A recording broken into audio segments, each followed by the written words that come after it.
From dog tags to ownership, heroes take the lead.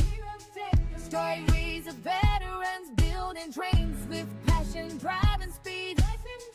From service to success, we're here to inspire the quest. Dog tags to ownership, we're the best. Take the prize. Welcome back to Dog Tags to Ownership, the podcast where we tell the stories of military, veteran, and military-connected entrepreneurs who have turned their dog tags into ownership. Today, we've got an incredible conversation with Lee Stuckey. Lee's story is one of resilience, purpose, and proving that your greatest setbacks can become the foundation for helping others. After surviving one of the darkest moments of his life, Lee went on to found AHERO, America's Heroes Enjoying Recreation Outdoors, impacting thousands of veterans and first responders while helping them rediscover purpose. Today, he continues that mission by inspiring others to build a legacy that lasts.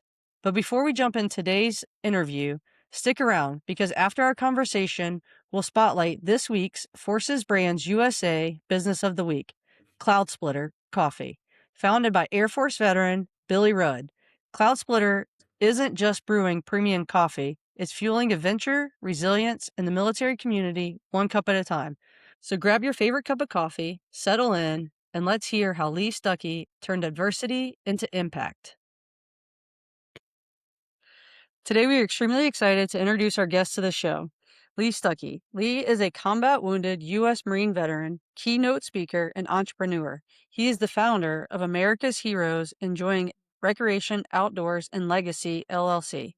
Lee, welcome to the podcast, and thank you so much for joining us today to discuss your journey from turning your dog tags into ownership. How are you? Good. Thanks for having me, Julie and Matt. We're really excited to talk to you today and learn more about your story and your journey, as I think it's a very impactful one, just going through your website and learning a little bit about you. But before we get into some of that stuff, can you first tell us a little bit about your military service? Yes, I mean, really, the Marine Corps saved my life. I was a wayward youth, and I had the choice of either going to probably medium security prison, at least juvie for a little while, and then medium security prison, or military school. And my granddad was a judge, and I chose military school. And so, thanks to Marion Military Institute, that's what introduced me to the first Marine I ever met was Staff Sergeant Sutton. Ended up being Gunny Sutton. He was a Force Recon Marine out of 3rd Force Recon in Mobile, Alabama, and reservist, and just a phenomenal Marine. And he was our resident leader advisor, which was the adult in the barracks when I was in high school. I wasn't ever malicious. I was mischievous. And, the class clown, I liked to fight. I liked to get in trouble. Wasn't like a bully. I hated bullies, actually. But I just got in a lot of trouble and always up to mischievous stuff. So getting to college, and really, if I could have made a negative GPA at Auburn, I would have had a negative GPA my freshman year. I realized that I needed some discipline, and I looked back and reflected on Staff Sergeant Sutton and said, man, if I can live my life 10% like him, I'll be okay. And I got out of school that freshman year after Auburn, went to Parris Island. I went in as a reservist knowing I wanted to come back and finish school. And it's crazy when they shave your head and send you through Parris Island and chase you around the island for 3 months and then send you to School of Infantry. After 6 months of that intense disciplinary program, I came back and made really good grades at Auburn. So if you're not doing well in school, I promise you'll do better when you get back from boot camp. But came back, and that's when I started my reserve career, enlisted. Really knew I wanted to be an officer. Really liked, even though I was wayward in military school, I was a student lieutenant, and I liked being able to take care of people while I was a student ROTC lieutenant at Marion Military Institute. And I really fed off of that, and it made me feel better when I was helping people work through their problems. And I liked problem solving and helping people get to what they wanted to be their end result. And so I always knew that I wanted to become an officer to take care of other people. And I never, even looking back as a Lance Corporal or Corporal, younger Marine, I never remembered doing it for a power thing. I never wanted to get promoted to be like in charge of people. I always wanted to do it to help, lead, guide, mentor, and positively influence people. So every opportunity I could get promoted, I saw it as an opportunity to lead more people. I never wanted to be a manager. I always truly wanted to be a leader. Failed tens of thousands of times at that. And you'll never be a perfect leader. If you think you are a perfect leader, you're delusional. And I really still continue to strive to be my best as a leader in all facets of my life. So that's really what got me in the Marine Corps and just going through the reserves. I deployed to the invasion of Iraq. We weren't the initial push, but we were right after that and stayed over there until almost 2004. I think we came back in like September, October. I'd have to check my DD 214 on that. And then I ended up finishing school, getting a commission, doing 2 tours in Iraq as an officer, one as a lieutenant with 2nd Marine Division outside of Camp Fallujah. And then I did one actually with the Army. So I was with 3-1 Cav and deployed in Mosul, Iraq with the Army. And Marines watching, I love you guys. I'm not knocking you, but my best deployment was definitely with the Army because of the leadership. And the leadership I had over there as far as the higher level ended up being Lieutenant General Gary Valesky. And I had Sergeant Major Pippin, and they were our brigade commanders. And man, they were just phenomenal leaders. And I remember watching them as we would do battlefield circulations or while I was in Mosul with them. And I really wanted to emulate those 2 men, Sergeant Major Pippin and then Colonel Valesky at the time. They were just phenomenal humans. They knew all of their soldiers through and through. Even when they had, I think you call it battle rattle, even when they had that on, they knew their soldiers. They knew the dogs back home, their kids, and they can engage the PFCs and the specialists, and they truly knew their soldiers. And so I was like, man, like I really want to be at that level of leadership to where I'm doing it because I'm not doing it because it's a requirement. Yeah, both great leaders and did a lot for our Army and for the nation. And so I'm glad you brought them up in what good leadership is, because they definitely are that. Yeah. And so then I guess, Lee, when did you transition out of the military, and what was your plan as you were transitioning out of the Marine Corps, and where did that take you as you retired out of the military? Well, my plan was to stay in until I picked up general. And I always saw myself going in that direction to becoming a general officer. And post-traumatic stress, life situations, and ultimately really alcohol in the end got a hold of me. And I went to treatment twice. I put myself into treatment when I was at Camp Lejeune, and I went through treatment and really said, I'm going back and forth with having sleeping issues, having mental health issues. I'm not providing the best for the Marines and sailors out there. And it was time. So I went back through Wounded Warrior Battalion. They checked me out. I went back through neurology after being blown up in 2007 and having some subsequent injuries. And it was time. It was time to transition out.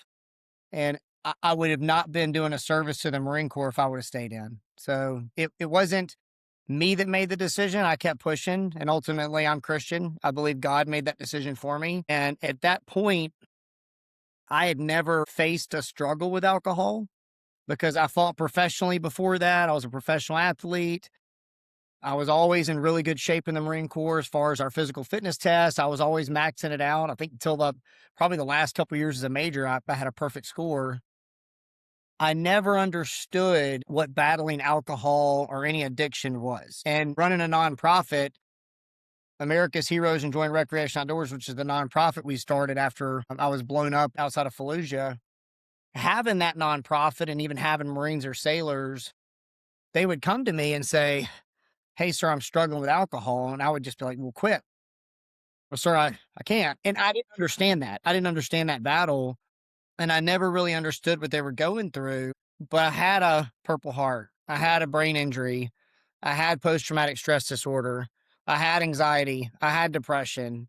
I had attempted suicide. I had the checks in the box for veteran issues. And I never wanted those checks in the box, but I was checking them off and going down the list of veterans with mental health issues.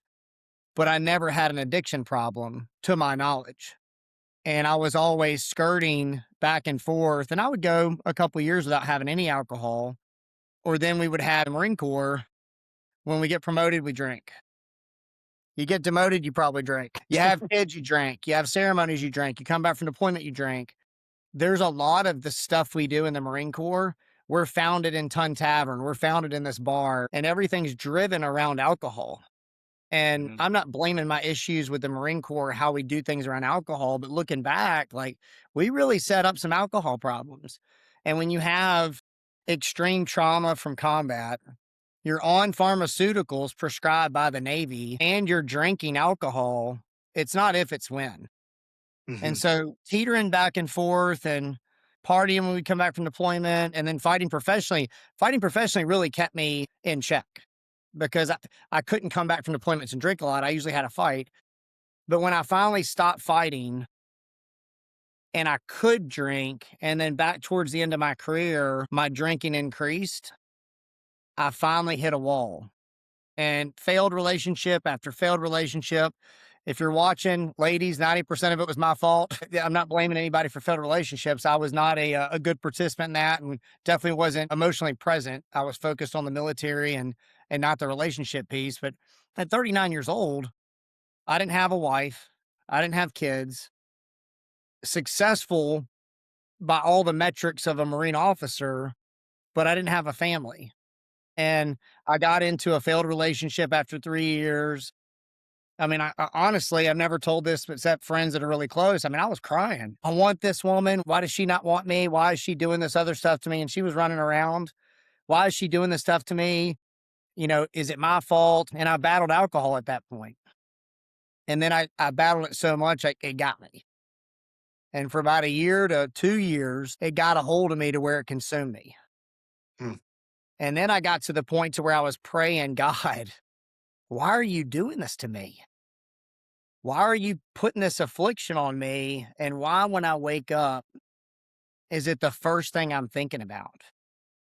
Any conversations people are having with me, I'm not even hearing them.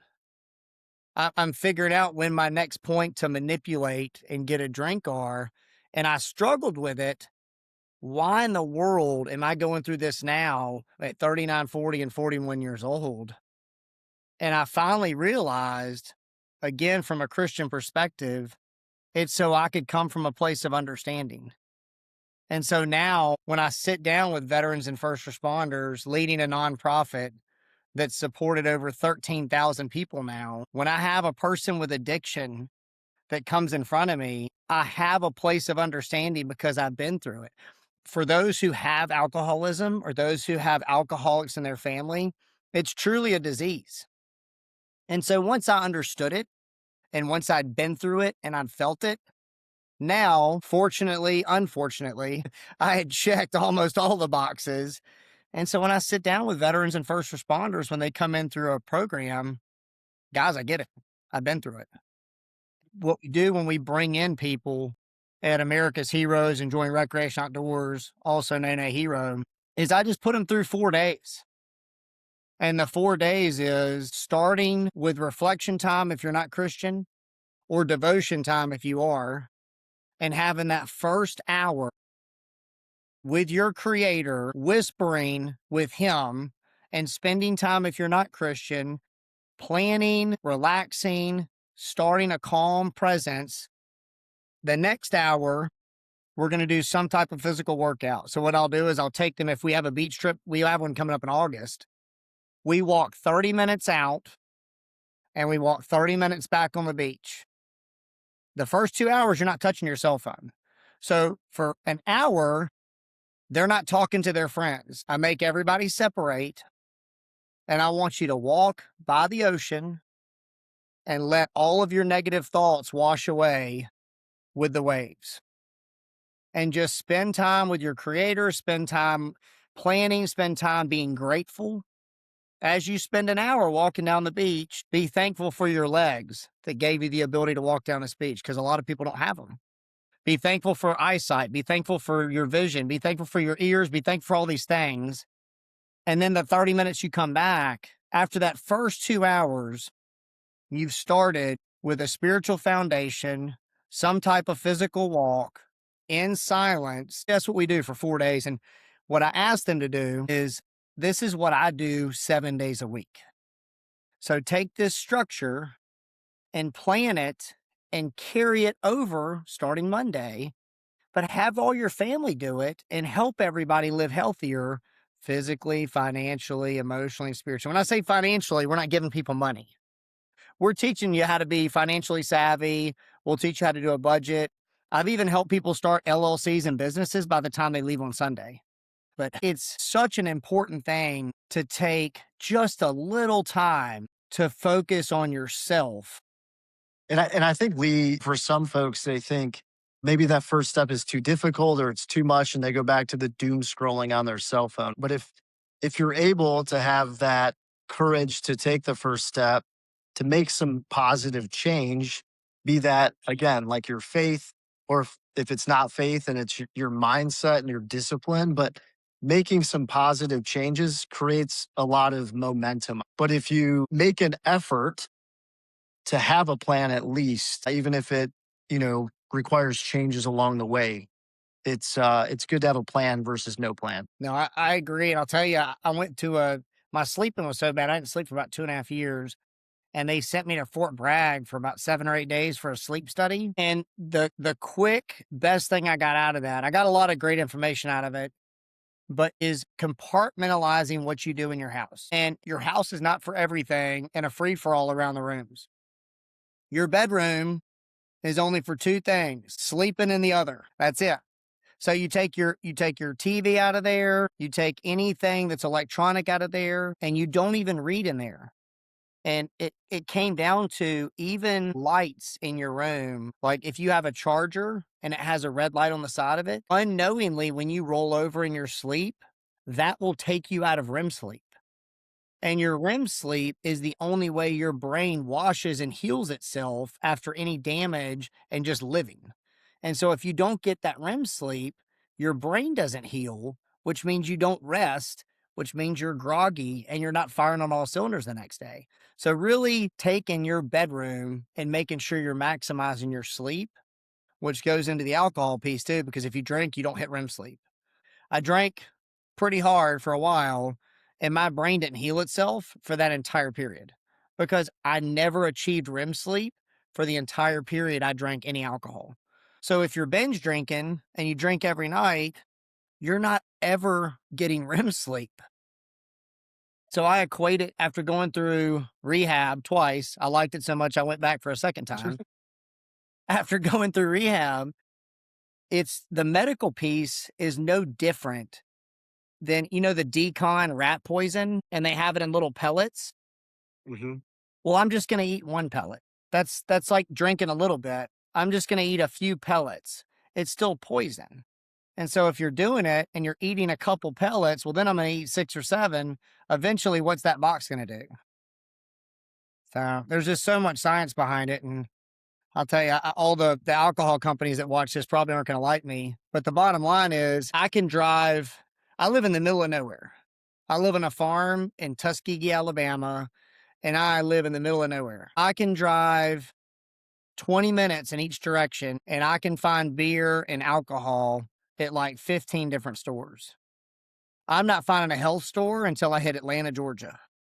I can go to Montgomery, Alabama, and I can drive 20 minutes in every direction and find beer and liquor everywhere. I can't find a health store anywhere in that town.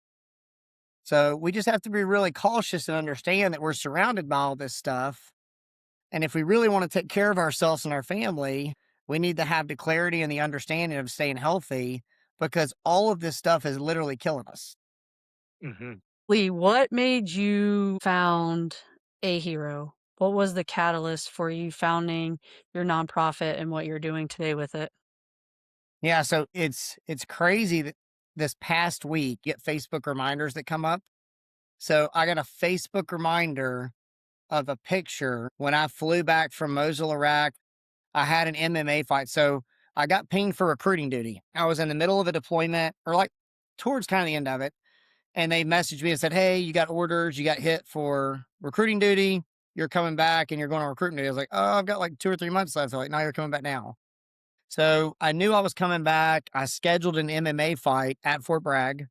So I had an MMA fight. I trained out there the whole time I was in Mosul with some really good guys out there. So I came back. Before I got back, my girlfriend at the time broke up with me.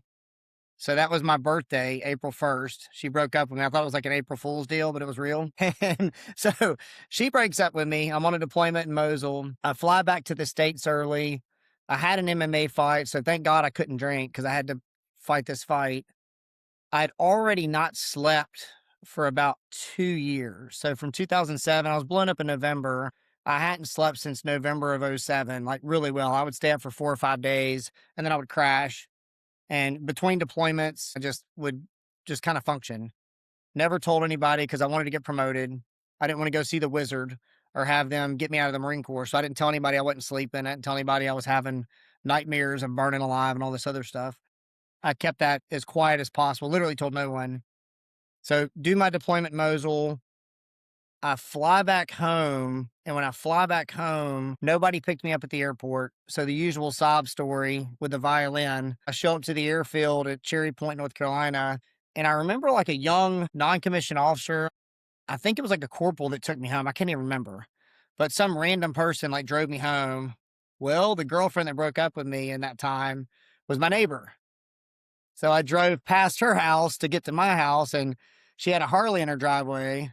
Well, old Leroy doesn't have a Harley. I drive past that, and Jody is at my ex-girlfriend's house, and that didn't go well. But fortunately, I could listen to Boys to Men and cry at my house sober.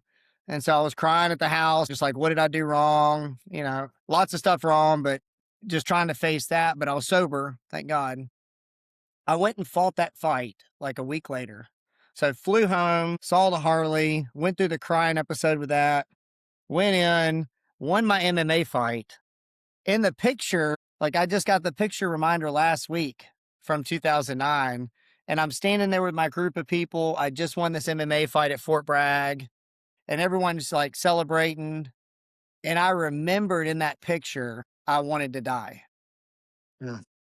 I remembered taking the picture and everyone around me, and I had so much stuff going on in my brain. And the whole time, even when I was fighting, I was like, I had an obligation. I had a team that helped me train. I'm not going to shoot myself until I finish this fight. I'm going to win this fight. Like I already told the promoter I was fighting. And then, well, I got to check into recruiting duty. I'll shoot myself once I get on recruiting duty. And once I at least check in, I'll go back and see my parents because it was in my hometown. I just kept prolonging. I'll shoot myself when I get home. And so then I go home on recruiting duty, and I was there probably 3 weeks after that picture was taken. I didn't have an MMA fight scheduled. I was living on the farm by myself. I was going to recruiting duty, and I finally drank a good bit one night and went to shoot myself. And as I went to pull the trigger on my Glock with no external safety on a Thursday night in August, my mom called my cell phone at the split second I was taking my life. So she literally called me at that. I mean, if she'd have sneezed or coughed, or if somebody else would have called, and she calls me every few weeks. It's not like a systematic time when she calls me. And so she was calling me at that split second when I was going to pull the trigger.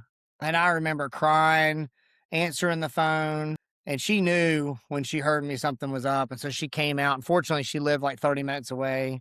She came out, she picked me up. She said, "You're coming back to my house with me." And just spent the next couple months. Why am I a sissy? Why am I weak? Like, what's wrong with me? Why am I going through all this stuff? And I finally realized after going through some counseling, spending a lot of time with my mom, if you see all this stuff and if you go through combat and if you're blown up, or even if you're not in the military, if you go through traumatic things in your life and you're a normal person going through these abnormal things, you're going to have issues. You're going to have problems from it. And you just need to face it and be transparent and talk to other people about it. If I didn't have issues going through all those things, I was probably a sociopath and didn't have any feelings at all. But the fact that I struggled with it meant that I was a normal person that had to go through some abnormal things in life. And so I didn't have to hide it anymore. Once I started telling people, hey, I'm having problems, it was such a free moment. And then once the Marines saw a professional cage fighter who's also their officer saying, hey, listen, I'm struggling with relationship problems. I'm struggling with emotional issues. I'm struggling with this stuff. My Marines started sharing with me, well, sir, I'm not doing good on this either. And sir, I'm having some financial issues. And sir, right now, I mean, I can remember one of my gunnies pulling me aside. And before then, he would have never told me anything. he started telling me he was going through marital problems. And we started talking about his marital problems. And he ended up retiring, doing super well in the Marine Corps. And 15, 16 years later, he's still married. But he would have never shared any of that stuff with me. And I could have never helped him through, not given him the answers, but just been there to listen and help him get through those problems if I wasn't transparent with my life as well. And so really it showed me that this facade, just let it go, let it down, and really just open up. When I do speaking engagements, I'll take a whiteboard, and really the best thing to show you is if you take a black dot in the middle, and if you look at that black dot and you're like, that's my problem, whether it's alcoholism, financial issues, whatever it is, that's your problem you're fixated on, and you're just staring at it. And really everybody around you is saying all this stuff and you don't even hear them. You're just looking at that one problem. The whole time on that board, I'll start putting dots everywhere. Those are people in your life that would absolutely help you in a heartbeat. Those are solutions that are dots everywhere that can help you get through your financial problem, that can help you get through your emotional issue. That's a treatment place you can go to, like Warrior's Heart out in Bandera, Texas, that we've sent over 60 people to and had only 2 relapse. Like there are all these answers and all these solutions. And even if you're not looking for the answers and solutions, there are people that will be there to answer your call and just listen. And I never wanted to bother them. And I never wanted to bother all those dots on my board. And when I finally went to kill myself, they were like, Lee, what are you doing? Like, why didn't you just call me? I can show you the valley I don't want you to go in, and I can tell you the ones to avoid. And then if you get in it, how to get through it. And so that's really how it started, was me almost taking my own life, and I would have been dead 16 years ago. I'll have to text y'all that picture. And in the picture, you'll see me smiling with my group of MMA fighters. And to think that I wanted to die in that picture and I would have never met my wife. We would have not helped over 13,000 people, stopped over 600 suicides that we know about. And how many of those 13,000 helped other people after that? And it was all because I didn't want to bother anybody. So really just such a blessing to have my mom used as a vessel to call me at that time. And now we want to be the phone call for everybody else. Lee, what you're doing is remarkable and much needed, and your just honesty and vulnerability on our podcast. Really, thank you for doing that. But not only do you have your nonprofit, you also are an entrepreneur and you're a keynote speaker.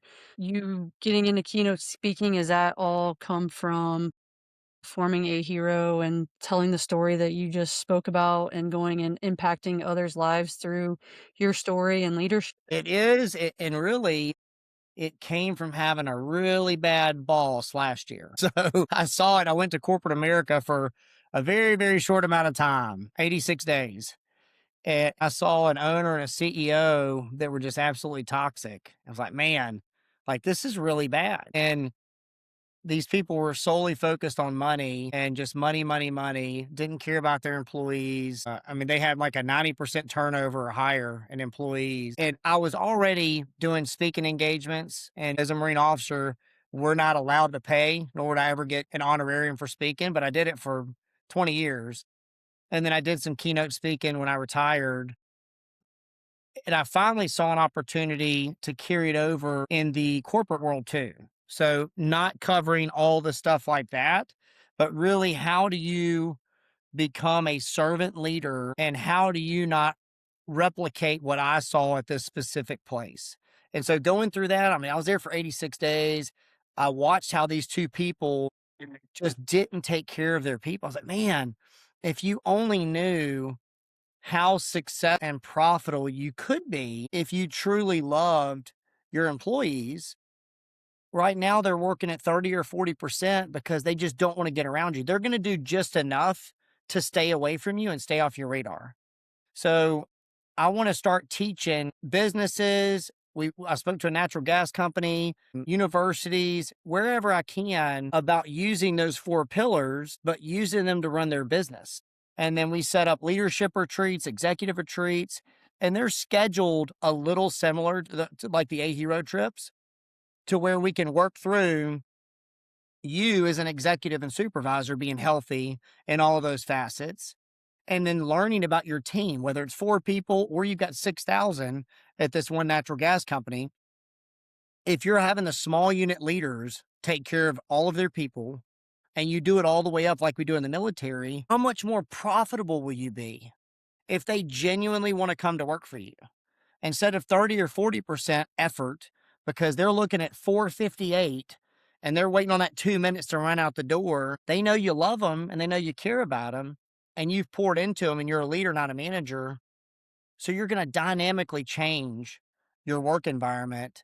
And I don't want to have companies. I want to do things that I already enjoy doing and hire people that love being around us and are equally focused in the mission. And we just get paid to do it. So all the stuff we do, and that's where we started some of the businesses. We've got a tree planting business where I call it redneck golf courses, but we plant oak trees and fruit trees for these hunters and these people that hunt whitetail deer or turkeys. And I turn a regular green field into a beautiful area. Legacy food plots is the professional way to say it, or the redneck golf course. But as I'm doing it, my employees are veterans and first responders. I pay them really well. And we're watching this square green field turn into this beautiful orchard, and they're helping me do it. And we're talking through marital stuff. We're talking through our fitness goals. We're talking through our spiritual goals. We're talking through things that are going on at home while we're helping this landowner turn their place into this beautiful property. And we enjoy doing it. So how do we replicate that? And how can I teach teams, regardless if it's a natural gas, if you're, running a university, to be a servant leader and have the people just want to come to work because they're inspired by who they're working with. I'll come in for a keynote and cover that. And then after a 1-hour keynote, we can do breakouts and we can do audits, and I can run through different ways to do assessments and audits on your team. Or we can break it out to a 2-day or a 3-day. And if your company can't fly over here to Alabama, I'll set up the events wherever you are. And so as a logistician, I can help set up those type of events, and we can go to a nice ranch in Texas or somewhere in California, and we can set up an offsite for executives or just your team and really help them. The other thing that I really enjoy doing too is a lot of teams and a lot of bigger companies, or even the mid-sized companies, they have a lot of veterans. So they have 10 to 15% veterans. So even if they want to do a veteran breakout and just make sure their veterans are doing good, then we can pull their veterans together and do an assessment with them. So I never want to get paid to come in and talk for an hour. I want to dynamically impact your business, your organization, and really, really deep dive into it to make you a better, well-run organization. No, it's super, super impactful. And I'm sure there's no shortage of customers out there, if you will, that need some redirection or an azimuth check on what's going on in their company.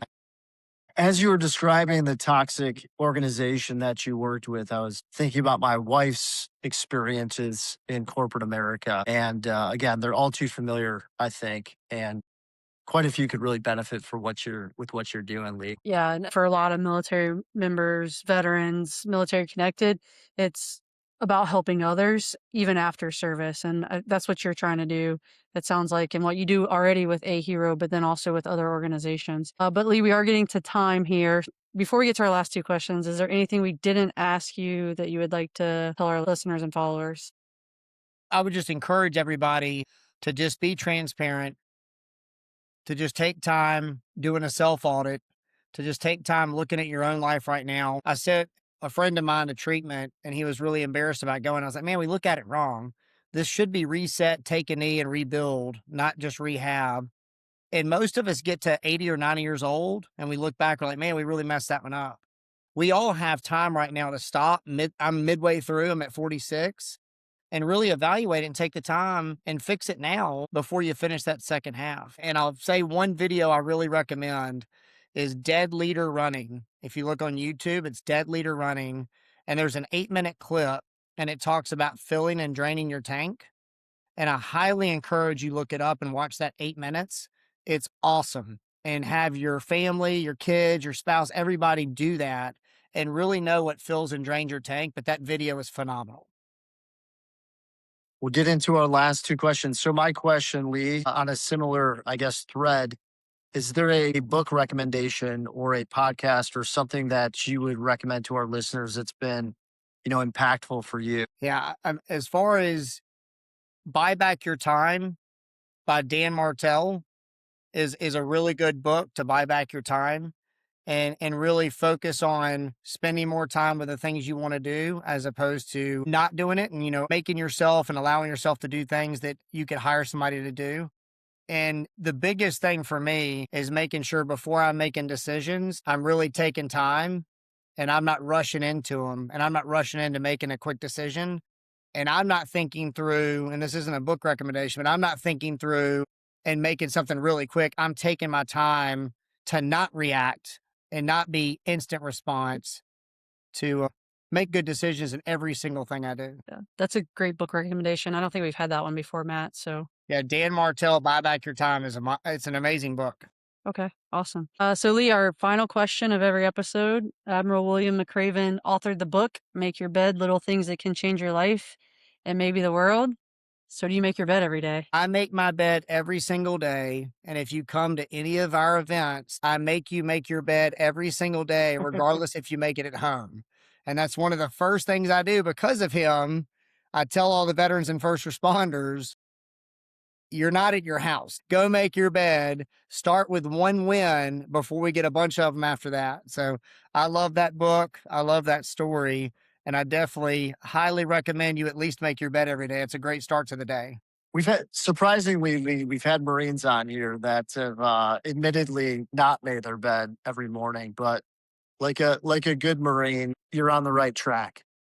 And hey, we just want to absolutely thank you for taking the time out of your day to spend it with Julie and I and to share your story more than anything and use this platform to really amplify your voice. And maybe one of our listeners out there listens to your story, it resonates with them, and perhaps they reach out to you or just someone that they feel comfortable reaching out to. I think that's my biggest takeaway with what you've talked about on the podcast today. And I thank you for being on here. Yeah, just know if you are watching this, I love everybody that's watching this. You are loved. You can always reach out to AHEROUSA.org. That's my cell phone at the top of the website. And if you ever need anything, please call me. You are loved. A huge thank you to Lee Stuckey for joining us and sharing such an inspiring story of resiliency, purpose, and building a legacy that truly matters. Before we wrap up today's episode, it's time for our Forces Brands USA Business of the Week. This week, we're highlighting Cloud Splitter Coffee, founded by Air Force veteran Billy Rudd. Built for those who embrace challenges and refuse to settle for average. Cloud Splitter is more than a coffee company. It's a brand that represents grit, adventure, and service. Whether you're starting an early morning workout, heading into the office, or preparing for your next mission, Cloud Splitter Coffee is there to help you fuel your day. At Forces Brands USA, our mission is simple. Make it easier than ever to support military, veteran, and military-connected businesses all in one place. That's exactly why we created the only marketplace dedicated to this incredible community. Visit forcesbrands-usa.com to shop Cloud Splitter Coffee and hundreds of other veteran-owned products, services, and podcasts. And remember our hashtag Replace One Challenge. This week, replace your everyday coffee with Cloud Splitter Coffee. One purchase may seem small, but together those decisions strengthen veteran-owned businesses across America. If today's conversation encouraged you, be sure to subscribe, leave us a review, and share this episode with someone who could use a reminder that your next chapter can become your greatest mission. And don't forget to visit forcesbrands-usa.com to discover this week's feature business, Cloud Splitter Coffee, along with other amazing military, veteran, and military-connected businesses from across the country. Until next time, remember, your uniform may come off, but your purpose never has to. Keep serving. Keep building. and keep turning your dog tags into ownership. From dog tags to ownership, heroes take the lead. Stories of veterans building trains with passion, drive, and speed. From service to success, we're here to inspire the quest. Dog tags to ownership, we're the best. Take the pride.